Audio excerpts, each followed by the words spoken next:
પ્રાચીન સમયમાં એક ઢોંગી જ્યોતિષી હતો. તે ગામના લોકો સામે મોટો જ્યોતિષી બનવાનો ઢોંગ કરતો હતો. રોજ રાતે તારાને જોતો અને લોકોને ભવિષ્ય જણાવતો હતો. જ્યોતિષી લોકોને કહેતો હતો કે મને તારાની ભાષા વાંચતા આવડે છે. તારા આપણું ભવિષ્ય જણાવે છે, એટલે હું તેમને જોતો રહું છું. ગામના લોકો પણ તેની વાતો ઉપર વિશ્વાસ કરી લેતા હતા. એક દિવસ રાતના સમયે તે તારાને જોઈને ક્યાંક જઈ રહ્યો હતો. તેનું સંપૂર્ણ ધ્યાન તારા ઉપર જ હતું. ત્યારે અચાનક તે પડી ગયો. ત્યાં કાદવ હતું. કાદવમાં લપસીને જ્યોતિષી એક મોટા ખાડા સુધી પહોંચી ગયો. હવે તે ખાડામાંથી બહાર આવવાની કોશિશ કરવા લાગ્યો, પરંતુ ખાડો થોડો ઊંડો હતો. કાદવના કારણે તે વ્યક્તિ બહાર આવી શક્યો નહીં.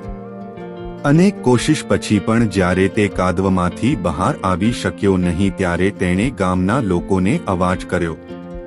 તેનો અવાજ સાંભળીને ગામના લોકો તરત જ તે ખાડા પાસે પહોંચી ગયા અને તેને દોરડાની મદદથી બહાર કાઢ્યો.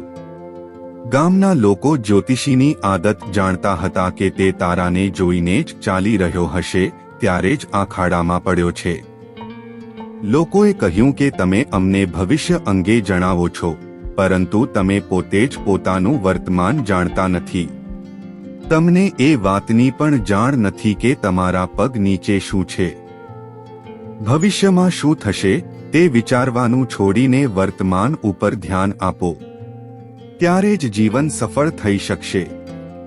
બોધપાઠ: જે લોકો ભવિષ્ય માટે વિચારતા રહે છે અને વર્તમાનમાં યોગ્ય કામ કરતા નથી, તેમને ક્યારે સુખ મળી શકતું નથી.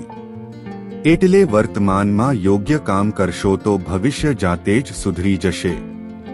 તો મિત્રો, આશા રાખું છું કે તમને આ વિડિયો પસંદ આવ્યો હશે. જો તમને આ વિડિયો પસંદ આવ્યો હોય તો વિડિયોને એક લાઇક કરી કોમેન્ટ બોક્સમાં તમારો પ્રતિભાવ જણાવો અને સાથે સાથે આ ચેનલને સબસ્ક્રાઇબ કરી બેલ આઇકન ઓલ પર સેટ કરી દો, જેથી આવા જ ઉપયોગી વિડિયો તમારા સુધી આવતા રહે. મળીએ એક આવા જ પ્રેરણાદાયી નવા વિડિયોમાં. ત્યાં સુધી જય શ્રી કૃષ્ણ. રાધે રાધે.